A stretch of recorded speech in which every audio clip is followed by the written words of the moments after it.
Pakistan reserves the right to respond to this illegal act, and the responsibility for the consequences will lie squarely with Iran. We have conveyed this message to the government of Iran. ईरानी जारियत पर पाकिस्तान का भरपूर रद्द-ए-अमल, सिफारती ताल्लुकात मुनक़ता, सफ़ीर वापस बुलाने का ऐलान। ईरानी सफ़ीर को भी तेहरान से वापस न आने का कह दिया।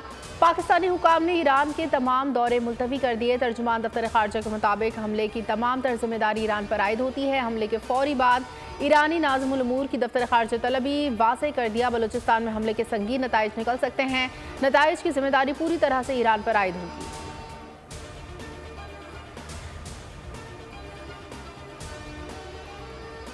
ईरान की जारियत पर पर्दा डालने की नाकाम कोशिश, हमला छुपाने के लिए जैश उल अदल के झूठे बयान का सहारा। जैश उल अदल से मंसूब एक व्हाट्सएप बयान जारी कर दिया। IRGC ने हमले का जवाब पैदा करने के लिए जैश उल अदल के कैंप पर हमले का बयानिया बनाया। जैश उल अदल से झूठा बयान दिलवाया गया।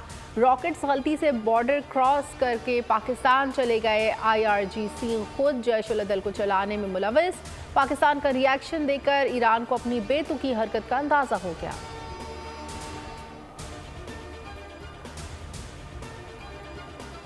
चीन का पाकिस्तान ईरान को कशीदगी में इजाफे से गुरेज का मशवरा। चीनी वज़ारत ख़ारजा का बयान में ईरान और पाकिस्तान से तहम्मुल से काम लेने की अपील। कहा, ये अमन और इस्तेहकाम को बरकरार रखने के लिए दोनों मुल्क मिलकर काम करें।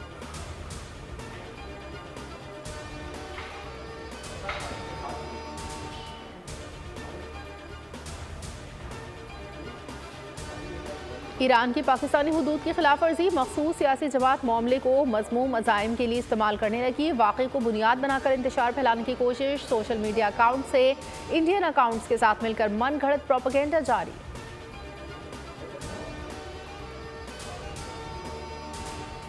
ईरान का हमला गैर मामूली वाक़या है। रद्द-ए-अमल सोशल मीडिया के तकाज़ों पर नहीं देना ये बच्चों का खेल नहीं, रियासतों के दरमियान का मामला है। निगरां वज़ीर इत्तलात मुर्तज़ा सोलंकी की मीडिया से गुफ्तगू। कहा, नाज़िमुल उमूर की तलबी इब्तिदाई रद्द-ए-अमल है, मुकम्मल रद्द-ए-अमल नहीं। मुल्क में कई किस्म के बहरान हैं, विजनरी क़यादत की ज़रूरत है। दुआ है 8 फरवरी को जो हुकूमत आए वो लोगों को जोड़े तोड़े नहीं।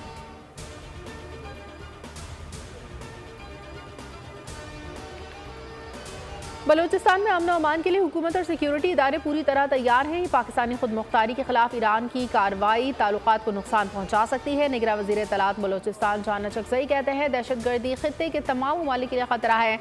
हर जगह दुश्मन का भरपूर मुकाबला करने की सलाहियत रखते हैं। दुश्मन कभी साजिशों में कामयाब नहीं होगा।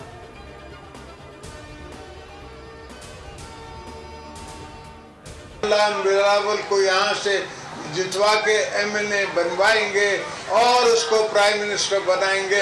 मुझसे हमेशा अक्सर ये जेलों में गुफ्तनशूर करते थे, बात करते थे, तो मैं उनसे कहता था मेरा कसूर नहीं है भाई, मैं कोई शौकीन नहीं हूँ जेलों में रहने का, मैं अपने वर्करों के हाथों मजबूर हूँ। बिलावल को जितवाकर उसे वज़ीर आज़म बनाएंगे। साबिक सदर आसिफ जरदारी का लाहौर में वर्कर्स कन्वेंशन से खिताब। कहा, बेकसूर जेल में कैद था, जेल में रहने का शौक नहीं है, लेकिन अपने वर्कर्स के हाथों मजबूर था। सोचता था अगर समझौता करके रिहा हो गया तो मैं इनकी आंख में आंख डालकर क्या कहूँगा। हम वर्कर्स के सामने आंखें नहीं झुका सकते हैं। ये अपने प्यारों को बताते हैं हमारा लीडर जेल में है, लेकिन वो झुकेगा नहीं।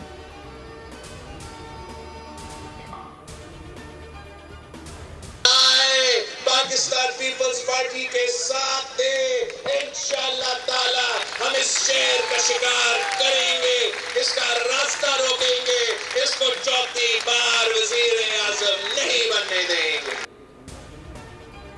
शेर का शिकार करेंगे, रास्ता रोकेंगे, चौथी बार वज़ीर आज़म नहीं बनने देंगे। बिलावल भुट्टो की सांगड़ बदीन में घन गरज। बोले, शेर अवाम का खून चूसता है, तीर का मुकाबला शेर से है। जो चौथी बार वज़ीर आज़म बनना चाह रहा है उसके पास नजरिया है न मंशूर। जब भी ये शख्स मुसल्लत हुआ नुकसान अवाम का हुआ, उन्हें अवाम के नुकसान की फिक्र नहीं, चौथी बार वज़ीर आज़म बनने की फिक्र है। बेनज़ीर कार्ड लाए, अब यूथ कार्ड लाएंगे।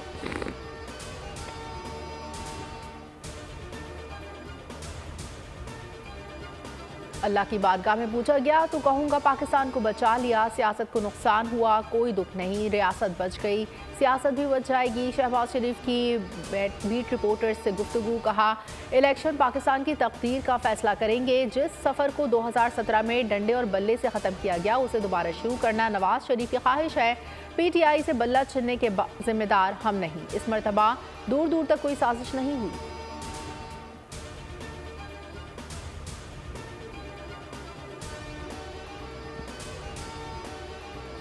8 फरवरी को इलेक्शन आईनी फरीजा है, खुश इसलूबी से अंजाम देंगे। निगरान वज़ीर आज़म अनवारुल हक काकड़ का गैर मुल्की TV को इंटरव्यू, कहा इलेक्शन से पहले क़यास आराइयाँ होती हैं, इंतख़ाबात हो जाएं तो आलमी मुबस्सिरीन शफ़ाफ़ियत से मुताल्लिक़ खुद जान जाएंगे। इल्ज़ामात लगाना बानी PTI का हक़ है, फैसला अदालतों ने करना है। मईशत की बहाली अवली तरजीह रही। पाकिस्तान को माशी और सियासी तौर पर मुस्तहकम करने की ज़रूरत है। IMF की तमाम शराइत पूरी कर रहे हैं।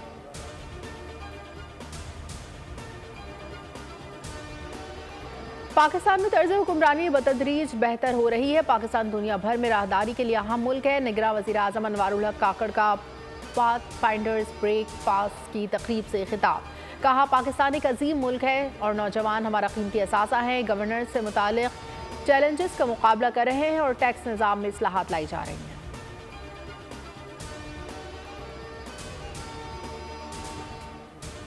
मुल्क में आम इंतख़ाबात 8 फरवरी को ही होंगे। Chief election commissioner Sikandar Sultan Raja ने वाज़ेह कर दिया। चीफ इलेक्शन कमिश्नर की ज़ेर सदारत इजलास में इंतख़ाबी तैयारियों पर गौर। ब्रीफिंग में बताया इंतख़ाबात के लिए तमाम इंतज़ामात मुकम्मल हैं, हर किस्म की सूरत हाल से निपटने के लिए तैयारी पूरी है। IG पंजाब ने बताया सूबे में 19 सियासतदानों को सिक्योरिटी थ्रेट्स हैं, 92,000 एहलकारों की किल्लत का सामना है। ताहम इंतख़ाबात के लिए हालात साजगार हैं।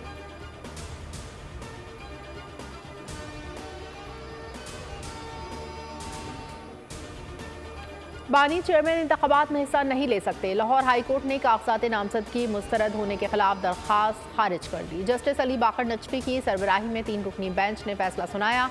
परवेज़ इलाही, फवाद चौधरी, शाह महमूद कुरैशी के कागजात नामजदगी भी मुस्तरद।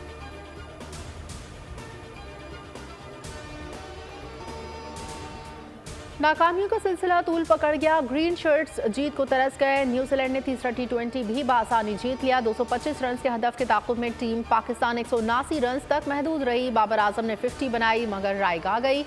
नवाज 28, रिजवान 24 रन बना सके। फ़खर जमान 19, साइम अयूब और मोहम्मद आजम 10-10 रन पर हिम्मत हार बैठे।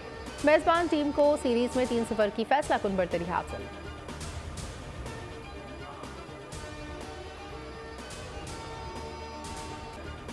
फिनैलन के हाथों पाकिस्तानी बॉलर्स की धुलाई। 16 छक्के 5 चौके जड़ दिए। 62 गेंदों पर 133 रन की जारहाना इनिंग्स। एक इनिंग्स में सबसे ज्यादा रन बनाने और छक्के जड़ने वाले कीवी खिलाड़ी बन गए।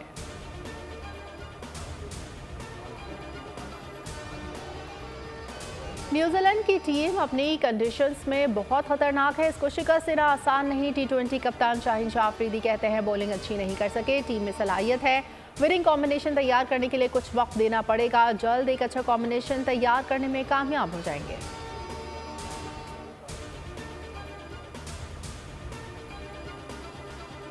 Pakistan New Zealand match. आजम खान के एंट्री पर ग्राउंड इंतजामिया ने रेसलर बिग शो गाना चला दिया। कौमी क्रिकेटर की तस्दीक पर शायकीन बरहम, कीवी बोर्ड के सामने मामला उठाने का मुतालबा।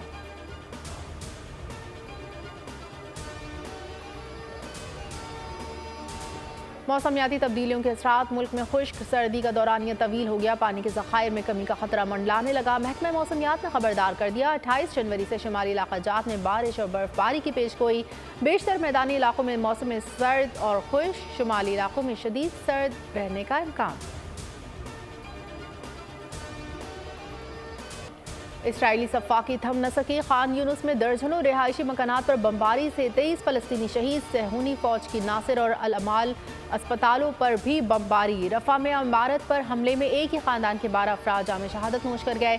24 घंटे में 163 फ़लस्तीनी शहीद। गज़ा में शहुदा की मजमूई तादाद 24,285 तक जा पहुँची। शुमाली गज़ा में हमास से लड़ाई में 2 इसराइली मेजर हलाक। ज़मीनी हमले में हलाक इसराइली फ़ौजी की तादाद 192 हो गई।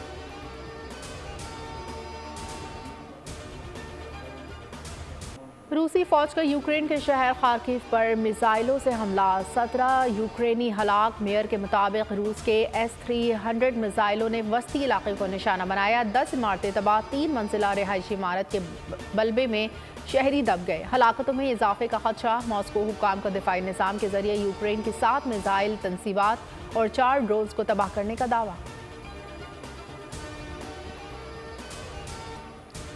अजीम बॉक्सर मोहम्मद अली का यौम पैदाइश। लेजेंड बॉक्सर आज भी अपने मदाहों को याद करके जिंदा है। किंग ऑफ रिंग ने 61 फाइट्स में हिस्सा लिया, 56 में कामयाबी हासिल की।